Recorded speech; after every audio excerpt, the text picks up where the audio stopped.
Good morning, everyone.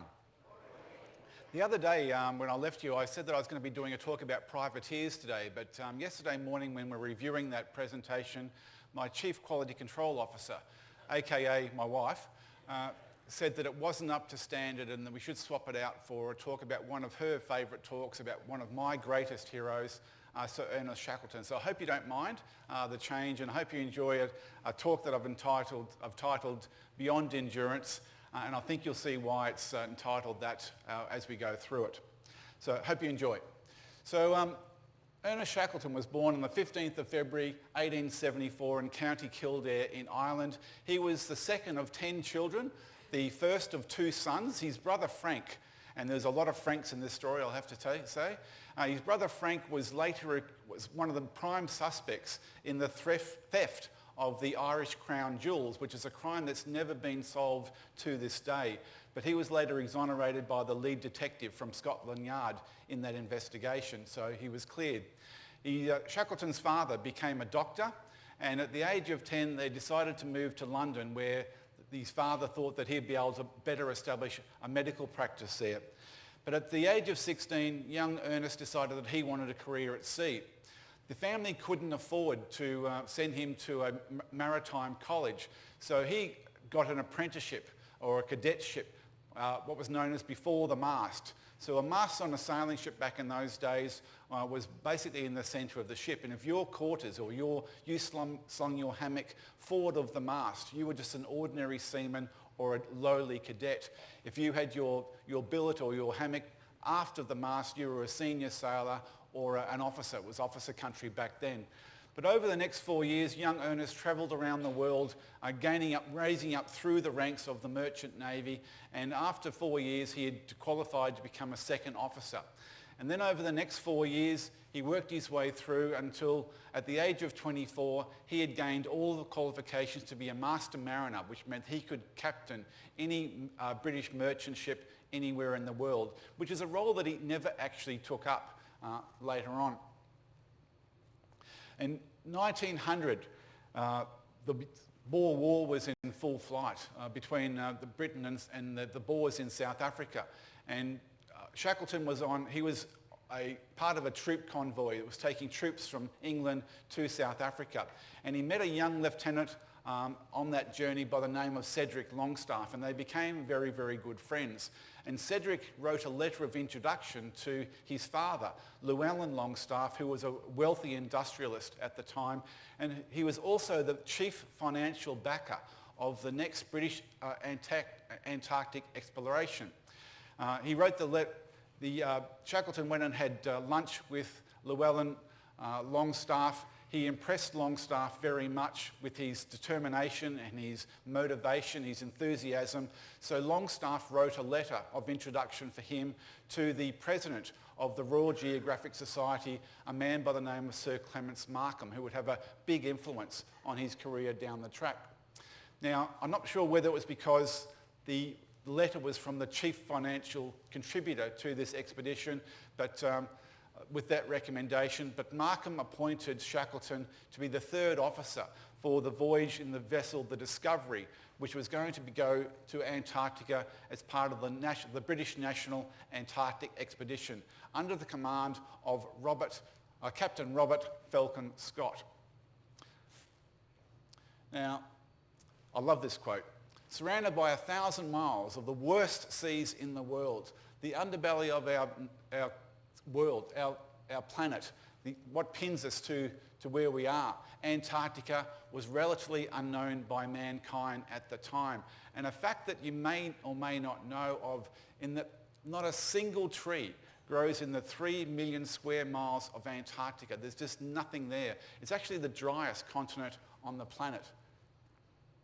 And to give you an idea of the size of the continent, here we've got the map of the United States superimposed over a map of the continent of Antarctica. So you can see that Antarctica is about 1.5 times the size of the US. And that's before you add in the hundreds and thousands of miles of ice that surrounds the continent as well during the winter months. And this is a photo of the officers aboard the Discovery. And you've got Scott here, looking very Serious? And over here, second from the left, is Shackleton aboard the Discovery. Now, they left London on the 31st of July 1901 and reached McMurdo Sound in Antarctica 6 months later. Now, this wasn't a Royal Navy ship. The Discovery didn't belong to the Royal Navy. It wasn't a Royal Navy expedition at all. But Scott insisted that every person on this ship sign the Royal Navy Discipline Act, which meant that it acted as a Royal Navy ship. Officers had to be saluted. They were called Sir, and there was Royal Navy discipline applied, which was a little bit different from what Shackleton was used to. He'd gone through all the levels of the Merchant Navy, which was much more relaxed than the Royal Navy. He had gone through all those levels. He was able to emphasise with all the men at different levels below decks. So he became what was known as the most popular officer aboard the Discovery. But he also seemed to be in well with Scott as well, and popular with Scott, because when they got to Antarctica, it was Shackleton that Scott selected to go on the very first hot air balloon flight in Antarctica to try and survey the surrounding countryside to get an idea of what was there. And Scott also selected him to go on the very first sledging mission to go out and see the surrounding terrain as well. And then Scott selected him along with a man by the name of Edward Wilson to go with him to try and reach as far south as possible towards the South Pole. Now, they never had any intention of actually reaching the South Pole at this stage.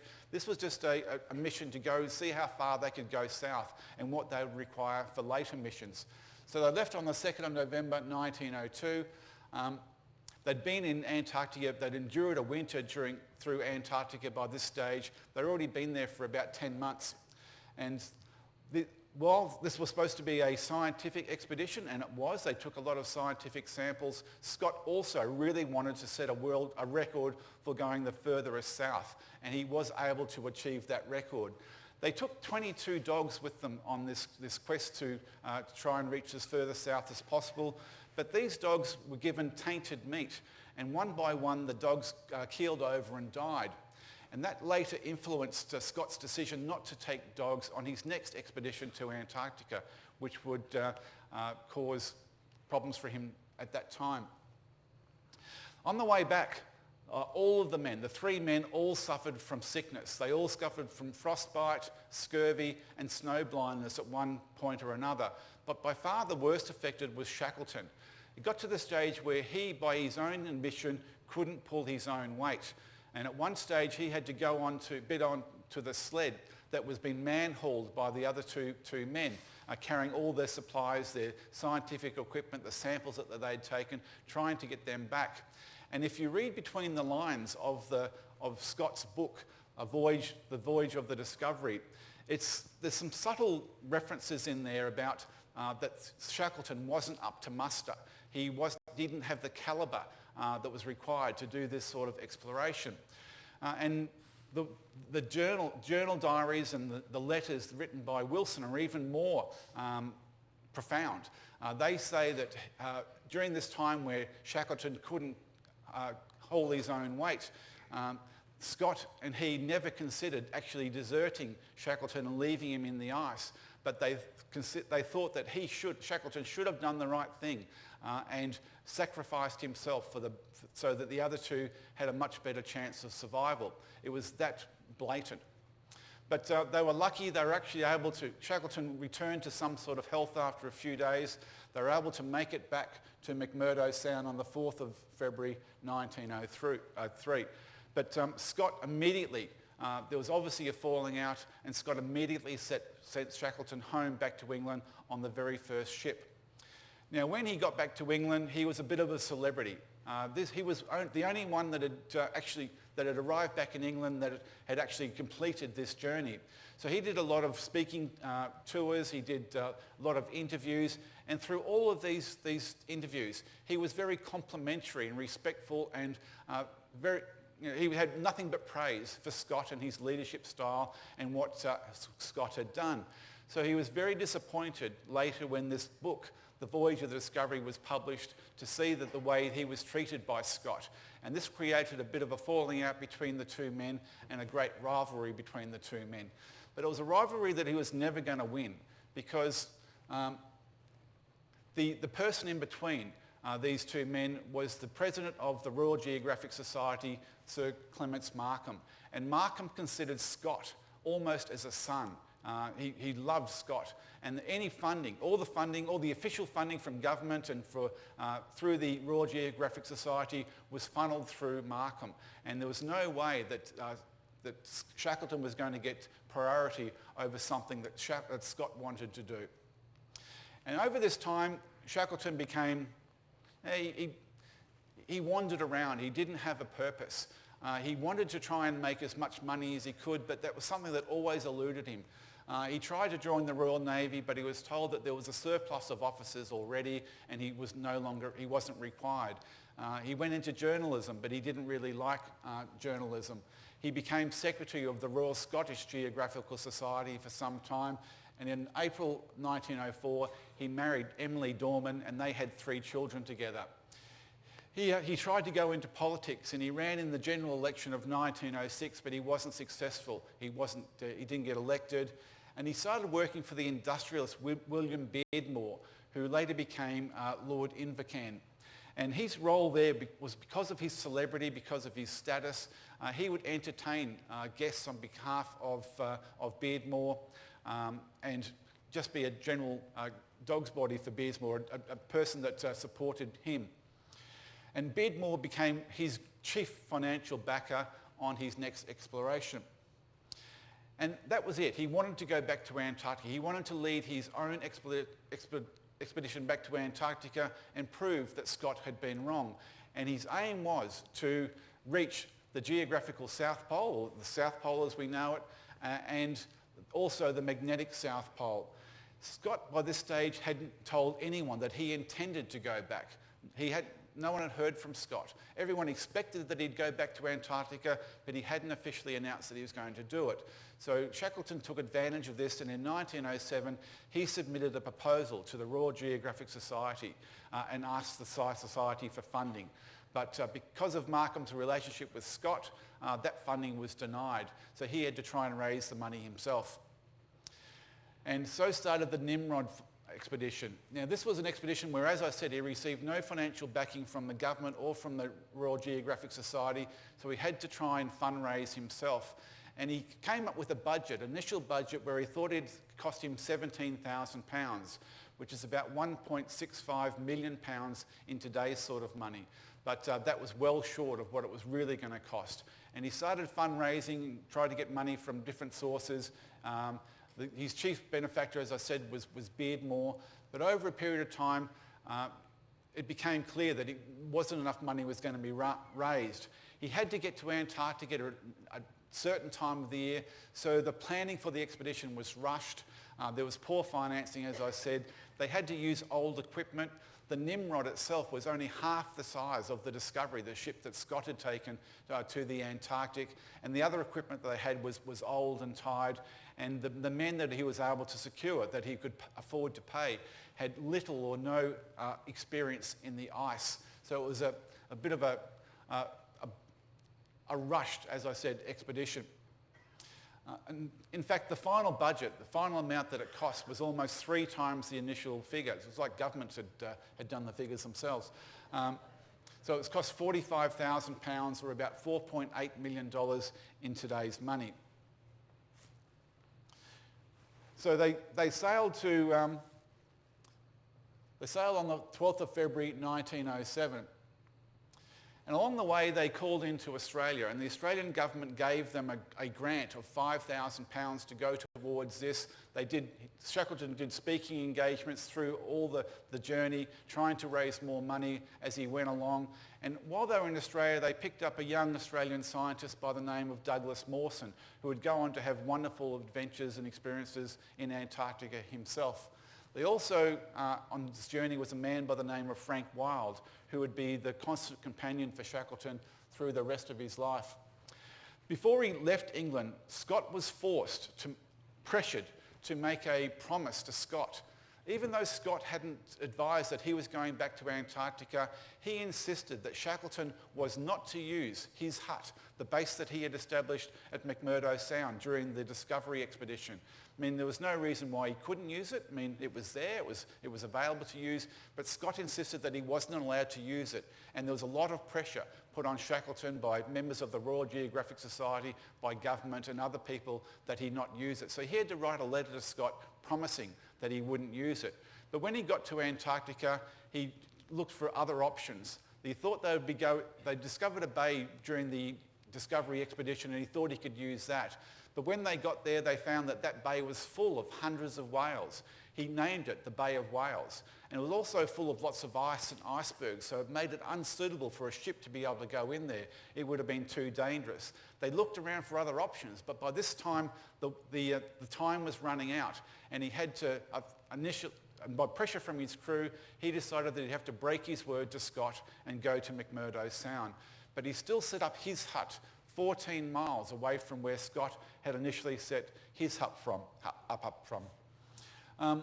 This expedition achieved some remarkable results.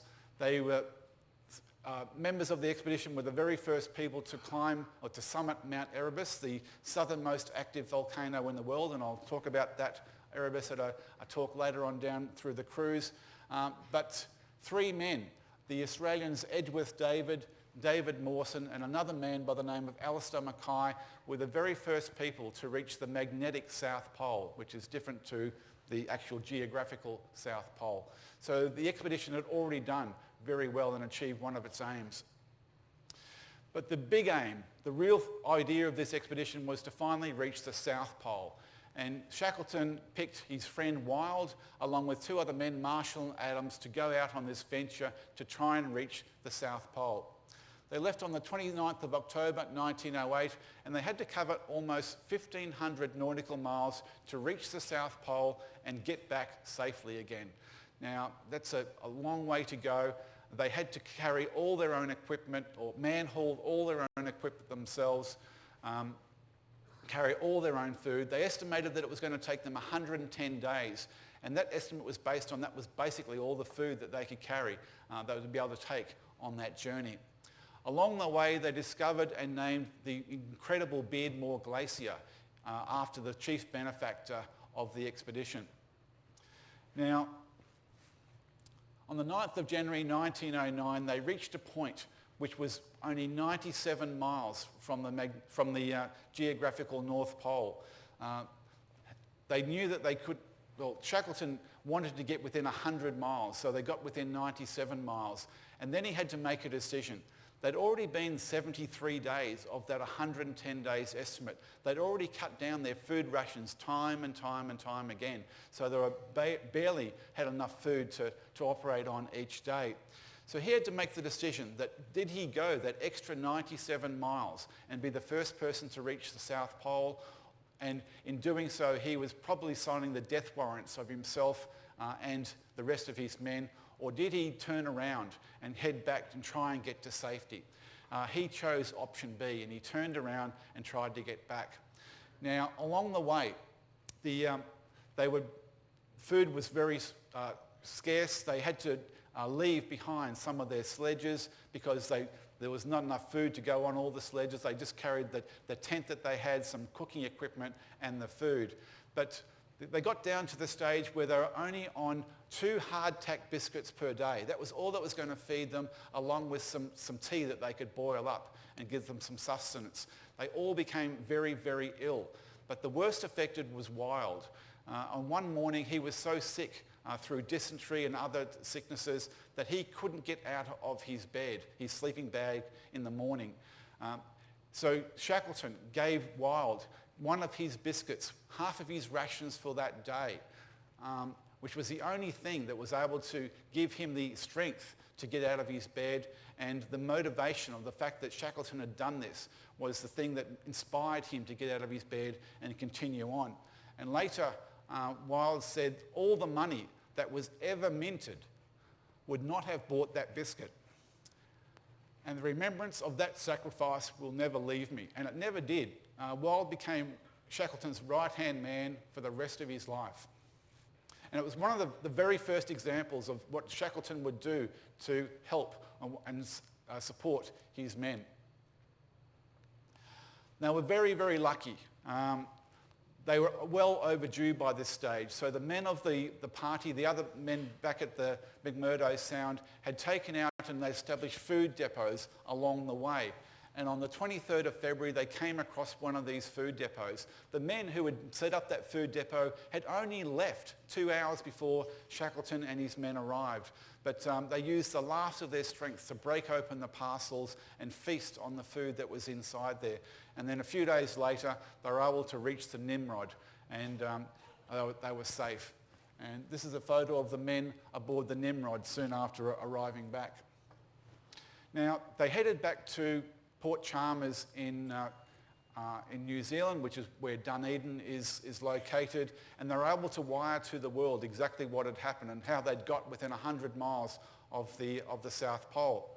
A couple of years ago, we were on a ship that called into Dunedin or Port Chalmers, and in the morning, Lee and I did a tour of Dunedin, and then that afternoon we thought, well, let's just stretch our legs and go for a wander through Port Chalmers. It was a Sunday, there was nothing open, it was a very small little place, some of you might have been there. We had a drink at the pub, and on the way back I said, oh look, the Maritime Museum's open. And she said, oh, terrific. I'm probably exaggerating the exuberance that she had in her voice at the time. But we went to the Maritime Museum and they had a nice little display about Shackleton and his involvement with Port Chalmers at the time. And I potted around there for about 15 minutes, but Lee had had enough. I always know when she's had enough because she walks about half a step behind me and she doesn't look at anything. Her eyes just bore into the back of my head, and every 30 seconds she goes, which is international code, gentlemen, for, hey, stupid, you realise that this isn't a shoe store. And she subtly reminded me 7 times that it was almost happy hour aboard the ship. So we said, okay, well, let's go. And as we were walking out of the museum, we were the only 2 people in there apart from the volunteer manning the door. As we were walking out, I picked up a brochure from the counter, and we were walking back to the ship, and I was looking through this brochure and I saw a photo, and I stopped, and Lee said, what is it? And I showed her the photograph, and we looked at each other, and we just, without speaking, we just turned around and headed back to the museum. And when we got there, we showed the photograph to the volunteer on the counter, and I said, where's that? And he said, well, I've been here 4 years and I've never seen it. It could be anywhere. It could be somewhere around here. It could be upstairs. It could be in the storeroom. It could be away going through restoration or something. I don't know.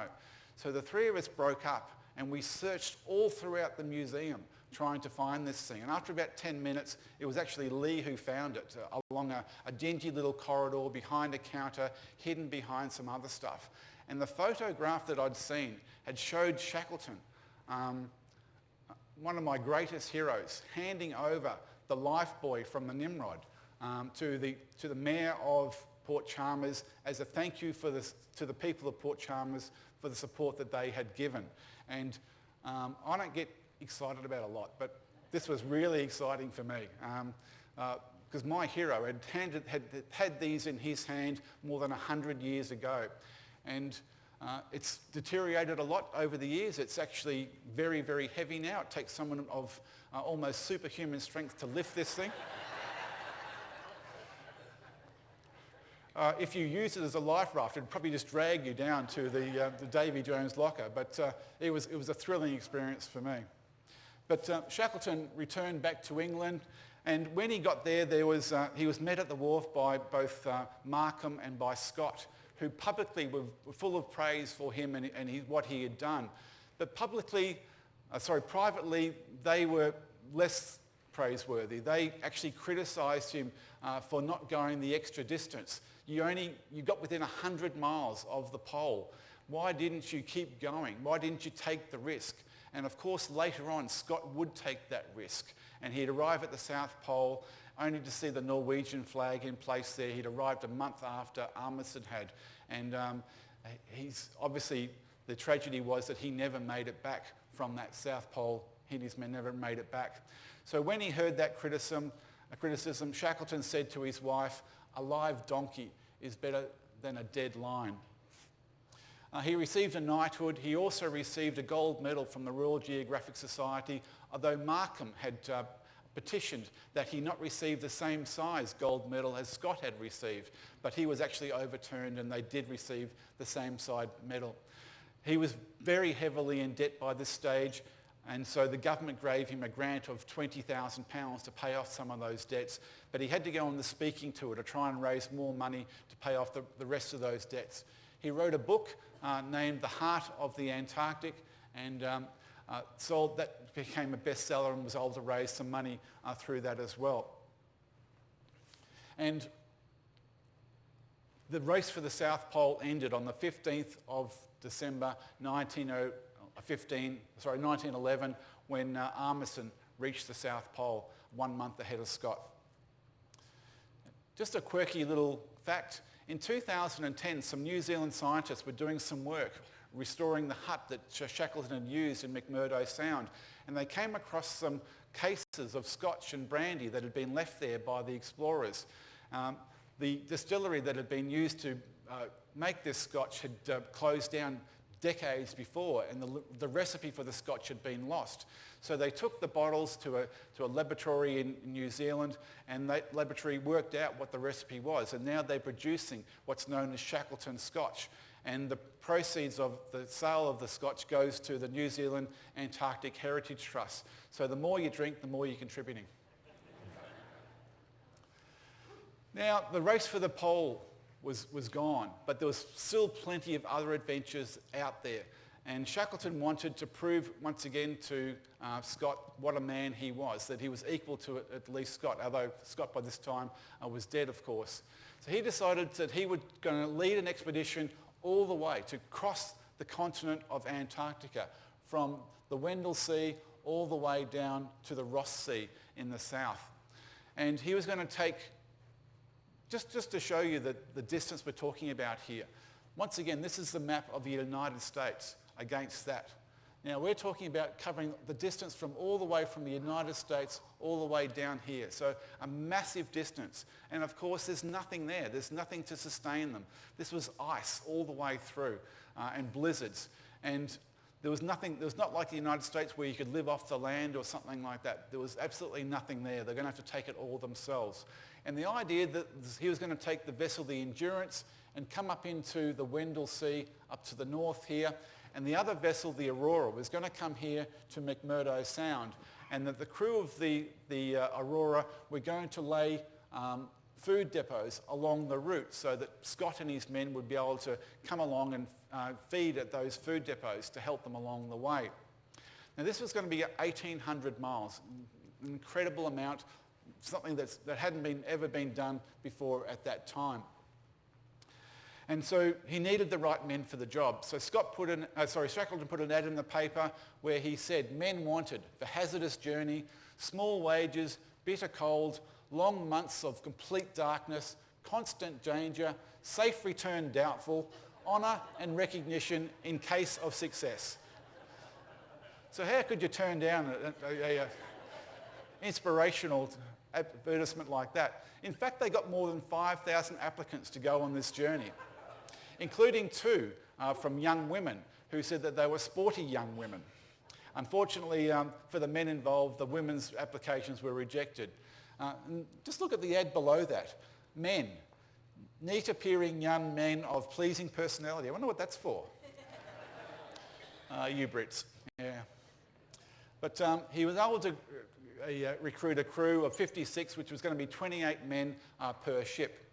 He's as I said before, there's a lot of Franks in the story. There's more Franks than in a German butchery, actually. But the first of the men that he selected was Captain Frank Worsley, who was a New Zealander, and he was going to captain the Endurance.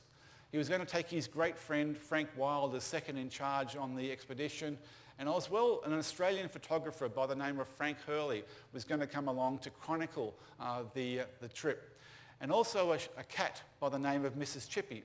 Now, Mrs. Chippy was actually a male cat. It belonged to the carpenter, or the chippy as carpenters were known, a man by the name of Harry McNeish. And Harry McNeish loved this cat, and it became very popular around Mrs. Chippy became very popular around the ship. Now, just before they left to sail, World War I broke out, and the men aboard considered that it was their duty to go and fight for their country. But the First Lord of the Admiralty, Winston Churchill, told Shackleton that what they would do in terms of motivating the country if they were successful in this quest would be far more than what these 56 men would be able to do if they were on the front line. So he insisted, Churchill insisted that they sail. So they sailed on the 31st of August 1914. The Endurance reprovisioned in South Georgia, and while they were there they met some Norwegian whalers who told them that winter had come early that year and that the ice within the Weddell Sea was very, very big, and there was lots of it, and it was moving very fast, and that they should postpone the expedition. But Shackleton really didn't have any choice. He didn't have the resources, the money behind him to delay for a year. He had to keep going, so he did. And they tried to manoeuvre through the ice floes in that Weddell Sea, but eventually the ice closed in. And on the 19th of January 1915, the Endurance became trapped in the ice. And it drifted. I mean, ice drifts. It doesn't just stay static. It drifts all around, so that the Endurance was drifting with that ice all that time. Now, they were stuck in the ice aboard the Endurance, and while they were there, Hurley took some of the most amazing photographs, and these have become famous or classic photos all around the world. It shows some of the experiences they had while they were on the ice. The men tried to keep their spirits up by playing sports and doing other things as well. But after several months in the ice, on the 21st of November, so they'd been trapped in the ice for 10 months by this stage, the ice came in and crushed the hull of the Endurance, and it was lost. It sunk. They managed to get all the gear off, and they had to camp on the ice. Now, at this stage, Shackleton ordered that Mrs. Chippy, the cat, be destroyed because he thought it would be much too cruel to have a cat wandering around the ice. It would be cruel on behalf of the cat. But when McNeish heard about it, he was furious. He said, "You've got no right to kill my cat. It's mine." He went further. He was insubordinate. He told Shackleton that this was all his fault, that they shouldn't have gone into the ice in the first place. They were told not to. The ship had been destroyed. Why are you still in charge? We should pass on command to someone else who actually knows what he's doing. And he was really insubordinate and caused a conflict between the two men for the rest of the expedition. And if it had been a Royal Navy expedition, Shackleton would have been right to be able to charge him with mutiny and have him executed. The insubordination was that serious. But they travelled around on the ice for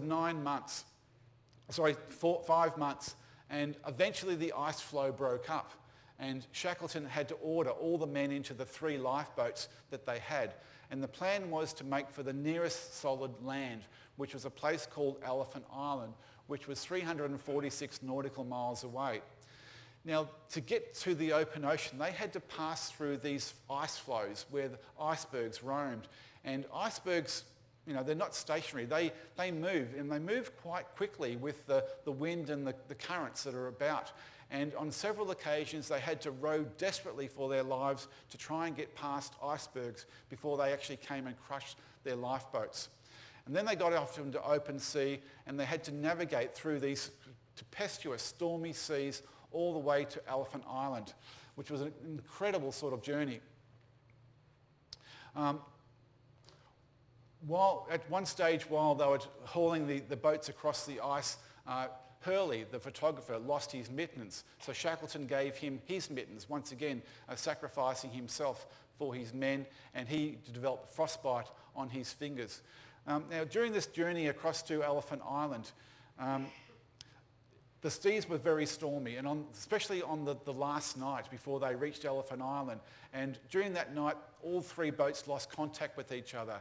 Each boat thought that the other boats had capsized and that all the men had been lost. So they were very happy when dawn broke and the boats were actually able to come together, and they were able to reach Elephant Island, which is just a dot in the ocean. There's just a rock. There's nothing there. Nothing grows on it. Seals come to mate there, but that's basically it. There's nothing else there. And no ships ever call into Elephant Island. So Shackleton knew that he had no choice. If they were going to be rescued, they'd have to take action themselves. So they decided to convert their strongest lifeboat, which was named the James Caird after a chief financial backer. And they got McNeish to alter the James Caird. He built up the gunnels a few inches, or the sides of the boat a few inches, to give it more space above the surface of the ocean. They put rocks all along the bottom of the boat to provide for ballast and stability. And they weren't able to cover those rocks with wood or anything like that, because they were going to have to move those rocks at various times to allow for the stability of the boat. If you had 2 or 3 or 4 men at the back of the boat trying to maneuver the boat or sail the boat or do some navigation, that meant you had to change some of the rocks and move them to the front of the boat. Now this meant that you were standing on rocks. You were crawling on your hands and knees through the bottom of this boat on rocks. You were trying to sleep on rocks, on open rocks. So you're never going to get any sleep whatsoever. Shackleton selected 5 men to go with him. Wolseley, who was going to be the navigator on this voyage. Tom Crean, who was a naval officer who begged to go on the journey. And 2 of the strongest seamen that they had, John Vincent and Timothy McCarthy. And he also wanted to take McNeish the carpenter, because they thought if there's any damage done to the boat during this journey, they would need to have McNeish, even though the 2 men Shackleton and McNeish despised each other. They set off on the 24th of April 1916, and this would have to be the greatest. The other thing that McNeish made is across the top of the boat, he built a cover for the boat with a hatch, and he sealed that cover with things like paraffin wax and oil, and with seal blood to try and make it more seaworthy and keep the water out. So they set off on the 24th of April 1916 in this 20-foot boat. That's all it was, 7 metres. And this was have to be by far the most outstanding voyage in an open boat in the history. It was just an incredible voyage. I can't describe it. And if you talk about the navigation here, I mean, they didn't have GPS, of course. They had to use a sextant. And if you've ever seen a sextant being used, you have to stand on a stable platform and you have to measure stand still, and you have to measure the distance between a celestial object, normally the sun, against the distance to the horizon. And then you have to work out exactly what time it is at GMT, and then you have to undergo some calculations, some mathematical calculations to work out exactly where you are, what latitude you're at, to work out exactly where you are in the world, so you know which direction to sail in using your compass so you can reach your destination, which in this case was a tiny dot in the ocean 800 nautical miles away. Now, as soon as they reached open water, the storms raged and this boat was going all over the place. There was no way that Wolseley could have a stable platform to do this navigation. The conditions were so bad that there was only 2 days when he actually saw the sun and the horizon at the same time. The rest of the time storms raged and he couldn't see anything. So he was only able to take actual sightings from the sun on 2 separate occasions during this journey. The rest of the time he had to use what's called dead reckoning, which is when you take your position from a fixed place like Elephant Island and you have to estimate the speed that you are travelling using a compass to say the direction which you're travelling and the speed you're travelling. You've got to try and estimate that. You have to guess that and try and work out where you are. So this was, I mean, if you go to see the captain or the navigator or any other seafarer, they will tell you this is the greatest feat of navigation ever in history. Just an incredible experience. And to do that when you're standing on rocks for 15 days, trying to sleep. You didn't sleep, you actually passed out rather than get any sleep.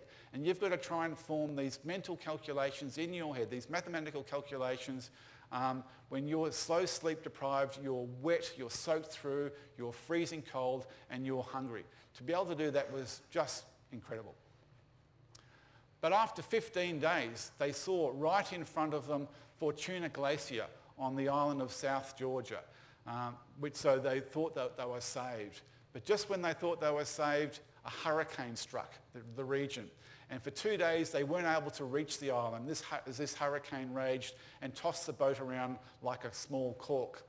In fact, a 500-ton steamer who was on its way from Buenos Aires to South Georgia with supplies, it was overcome by this hurricane. It sunk with all hands, only 50 miles away from where Shackleton and his men were.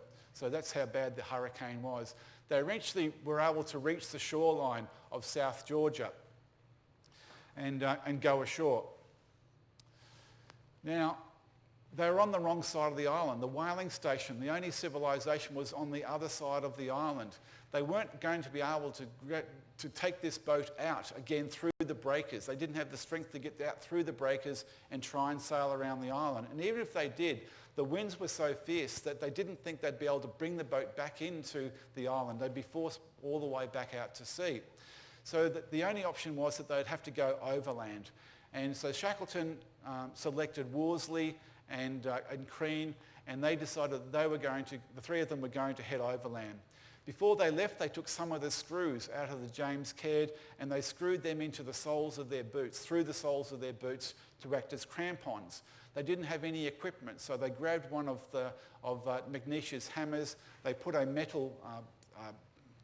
piece of metal over the top of it and secured it to the hammer, and that became a ice axe. They had 50 feet only of rope, and that they had to tie each other to this rope, so if one of them fell through a crevasse, perhaps the other two would be able to save them. But that's the only equipment they had. And they set out on this journey. They became frustrated after hours when they came to a dead end. They had to retrace their steps and go another way. At one stage, they came to the top of a mountain, and they looked down. They were above the cloud layer. They knew that darkness was falling, night was coming. If they stayed where they were, they would freeze to death that night. They couldn't stay there, and they couldn't make the way down to the bottom of the mountain in time. So they had no choice. They coiled the rope into a coil, and then they sat on the rope and they tobogganed down that mountain, not knowing whether they were going to fall through a crevasse in the ice or plunge over the side of that mountain. But luckily for them, they made it all the way down the mountain. And after 36 hours, covering 32 miles, they heard the whistle from the whaling station at last. It was the 8 o'clock whistle to start work that day. And they walked into the whaling station. Shackleton walked up to the manager who he'd known. The ship had called in there on the way to the Wendell Sea, and they'd had dinner several times together. And he said to the manager, "Do you know who I am?" And the manager said, "I recognise the voice, but I don't recognise you." He was in such a state. He immediately sent a boat around to the other side of the island to pick up the other three men on the other side of the island. And then he's turned his attention to try and rescue the men on Elephant Island. There were 3 attempts made over the next few months to get to those men on Elephant Island. But on each occasion, the weather was so bad, the ice was so thick, they couldn't get through. And then the British begged the Chilean government to give them the use of their sturdiest and most seaworthy vessel, which was an ocean-going tug, to try and rescue these men from Elephant Island. Now, can you imagine, you're on I meant to say too, that 40 years after this journey across the ice, another British explorer, Duncan Cass, decided that he would try and replicate the journey that Shackleton and his men had made. Now, this was a man that was incredibly fit. He was a mountaineer and adventurer. He had the latest in equipment. He had all the equipment he needed. He had a map as well. And he eventually made it across the island. He said it was the hardest thing he ever did. And he had to say, "I do not know how they did it, except that they had to." And then years later, again, on the 21st of April 1982, 16 troopers from D Squadron of 22 SAS were landed onto the Fortuna Glacier near where Shackleton and his men had landed. And their mission was to go over the island, the same route that Shackleton had taken, to set up an observation post to observe the Argentinians who had taken over the South Georgia island. And that first night that they were there, they obviously had the latest in equipment and survival equipment. They had maps, they had satellite images of where they had to go. The first day they made very heavy going. They had to cross crevasses and things. That night a storm came in. They had to save their lives by digging into some ice caves. The next day they tried to venture on again, but the conditions were so bad that the terrain was so rough that they couldn't make it. And the mission was scrubbed, and they called in helicopters to be evacuated. The first helicopter came in to lift them out, and as it was lifting off with the men on board, it crashed. Luckily, no one was injured, so they called in a second helicopter to lift them out. And once again, exactly the same thing happened. The conditions were so bad, that helicopter crashed. So we now had these 16 men that had gone through 2 helicopter crashes in the space of an hour. And so they had to stay huddled in the wreck of these helicopters for a very long, freezing cold night until the next day when the conditions cleared again and they were lifted out by the 3rd helicopter. So it gives you some sort of an idea of the conditions that can happen in this sort of terrain, this sort of region. But the men back on Elephant Island, they expected that that Shackleton would make it to South Georgia and they would be rescued within a month. But they were there for 4 months as these other rescue attempts tried to come in. And they had no knowledge of those rescue attempts, obviously. So they were there. I mean, can you imagine how they were thinking what they were thinking at the time? Shackleton's gone off. He's taken all the navigational equipment with him. We expected him back in a month. It's now 4 months and he hasn't come back. What has happened to him? Obviously there's no communication. They don't know. What do? Do we just stay here and we just eventually die from exposure and hunger? Or do we launch another boat with no navigation equipment at all? I mean, which is surely going to be unsuccessful as well. So you can imagine how they would have felt when after 4 months, on the 30th of August 1916, they finally saw this Chilean tug come into view. And Shackleton was on the tug along with Worsley, and famously they looked through their binoculars and counted as each of the 22 men were able to crawl out from underneath the boats that they had used as shelter during those 4 months. And Shackleton actually cried when he found out that he hadn't lost a man during the whole experience. But then it was they sent word back to England, and this headline was the only time during the entire 4 years of World War I where another story supplanted the war news on the front page of the local papers. So an incredible feat in itself. But he had to get these other men back from McMurdo Sound. The Aurora had gone to McMurdo Sound. They had laid those food parcels, those food depots along the way. But one evening when the Aurora was at anchor in McMurdo Sound, a storm came through and it broke away from its anchor and it went out to sea. When they tried to sail it back into McMurdo Sound, the winds were too fierce, there was too much ice in there, and it was forced to return to New Zealand. And they sent telegram saying what had happened. So when he found out while he was in South America, Shackleton immediately got on a ship and he went to New Zealand because he had to be involved in the rescue of all these men. So he took the Aurora back to McMurdo Sound, and he was able to pick up the rest of his men, although 3 men had died during that time he'd been away. Now, there's some incredible experiences here. I spoke before about Frank Worsley. He was born in Aurora in New Zealand, which is a stunning little place in New Zealand if you ever get the chance to go there. And you can go to his house where he was brought up. He learnt to sail there. He learnt his navigational skills there. But when he got back to New Zealand, the war was still raging, so he travelled to England and he volunteered to be an officer in the Royal Navy Volunteer Reserve. And he was given command of a minesweeper in the Channel, trying to clear the German mines out of there. And one day while they were on patrol, he saw a German submarine on the surface. They had no armaments aboard his ship, so he called for ramming speed and he rammed his ship into the German submarine, sinking the submarine. He was able to rescue the captain and all the crew of that submarine. They were put into a prison camp, but he and the captain became friends during the time that the captain was a captive. And the captain actually, after the war, he emigrated to New Zealand and lived close by to his friend Worsley. If you go to Aurora, there's also where cruise ships bring their tenders into.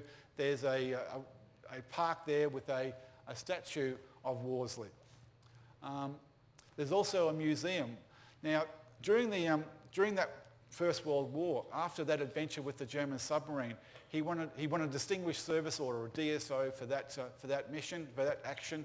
And then he was sent to Russia, where British troops had been trapped behind the lines. The Bolsheviks had joined, the Russian Revolution had happened, and these British troops were trapped behind Bolshevik lines.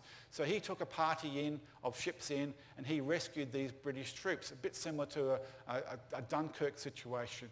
And Shackleton was also involved in that mission. And Worsley won a second DSO for that mission as well. And you can see his medals at the museum at Arcadia, including his MBE, his DSO with bar, his Polar Medal with bar, and also a medal from the Russian government for that action in Russia. He went back to, when World War II broke out, he went back to England and volunteered to be in the Royal Navy, but they rejected him because of his age. They had to tell him that he was actually 69, not 59, as he'd put on his application form. But he died of cancer in 1943, unfortunately. Frank Hurley went on to become the official Australian war photographer during World War I. We've been travelling, Lee and I have been travelling for over 3 years now, and we keep getting asked about what are the highlights.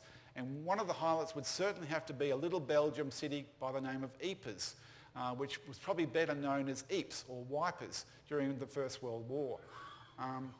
They have a magnificent museum there called the Fields of Flanders Museum, and there's an incredible display of Hurley's work, the photos that he took in that region during World War I.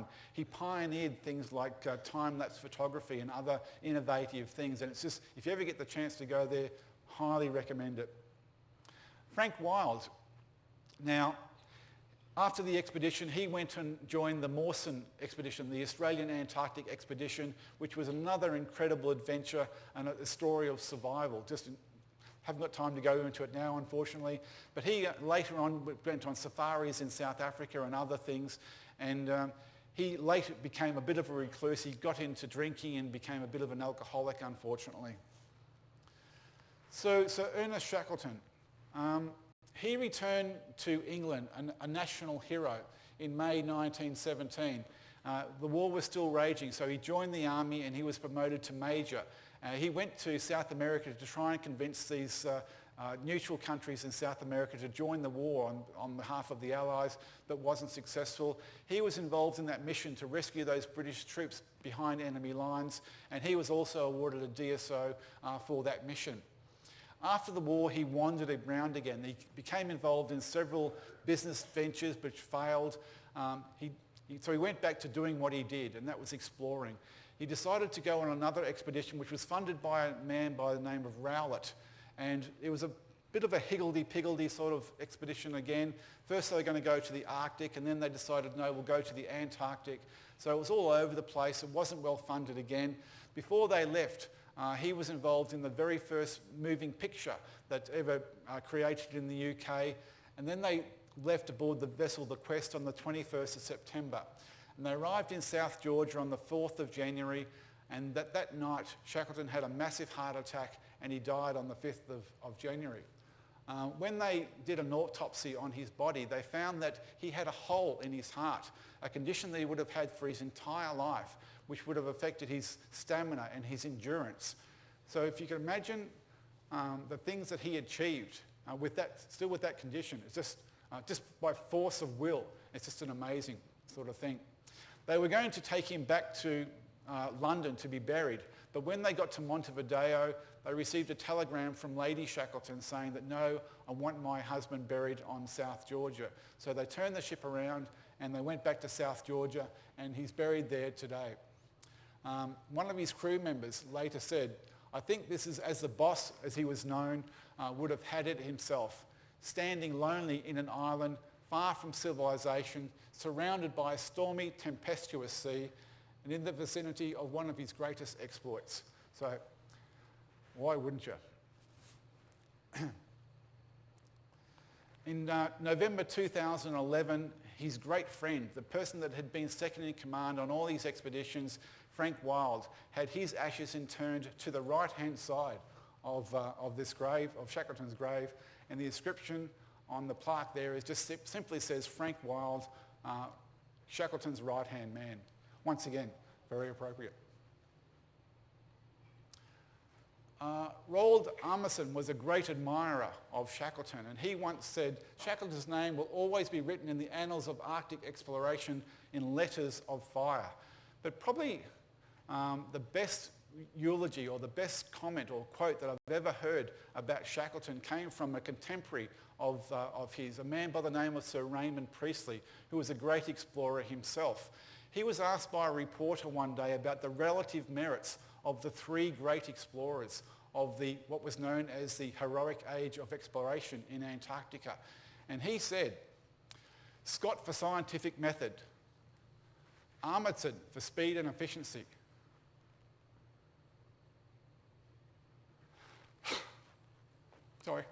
but when disaster strikes and all hope is gone, get down on your knees and pray for Shackleton. Sorry.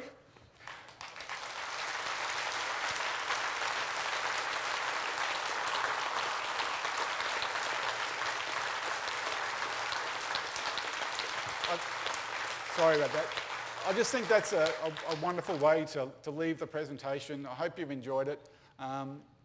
My next talk's in a few days' time, and I'll be back to, some of you are about to complete a circumnavigation of the world, which is a wonderful achievement. So I'll plan to tell you about some of the forebears that have gone before you and some of the great circumnavigations that have taken place throughout history. So hope to see you back again then. Thank you very much.